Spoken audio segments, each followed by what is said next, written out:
السلام عليكم ورحمة الله وبركاته، حياكم الله. الآن احنا في إدارة المرور عند الأخ سجين. عاد أنا مش عارف إنه من أبناء الشمال، طلع من أبناء الشمال. من فين أنت؟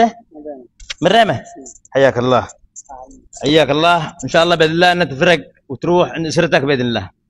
أحد أبناء يافع أرسل 1000 ريال سعودي، قال لي هذه للأخ المسجون، إن شاء الله تفكوا أسره. وهذه 500 ريال من أبناء يافع الخير والمدد. هذه يافع الخير والمدد، بيض الله وجيكم والله ونعم فيكم، نسأل من الله أن يجزيكم خير جزاء، وأن نستطيع برضه أن نسهل أمر الأخ الذي يعني مستعسر، ونسأل من الله يفرج همكم. في أخوة لما نزلت المقطع شافوا معي الأخ الذي كان المسجون الثاني، استاءوا. يا اخواني نحن مش كل شيء نشتين ظهره، هذا الموضوع بنحله، نحن نسعى فيه.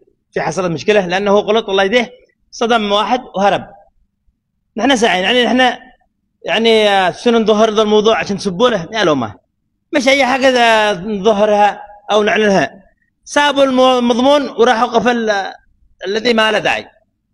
اتأنوا واستفسروا بالتي هي احسن، بدل ما تغلطوا علينا وتغلطوا على انفسكم. والله يسامحكم، وقدنا متحملين. احنا في مكان يعلم الله نتحمل اي شيء، والحرب تمشي يعني ضدنا من اجل توقف، لكن باذن الله نحن مستمرين الى ان شاء الله. ونسال من الله يفرج همك. عاد بدانا ب 1500 ان شاء الله الخير بيجي ان شاء الله. تمام يا صاحب ريمه، من ريمه غطرين. ربنا يفرج همك ان شاء الله، ونقدر نخليك ترمض عند اسرتك باذن الله. وتحياتي لكم وجزاكم الله خير جزاء. مع السلامه.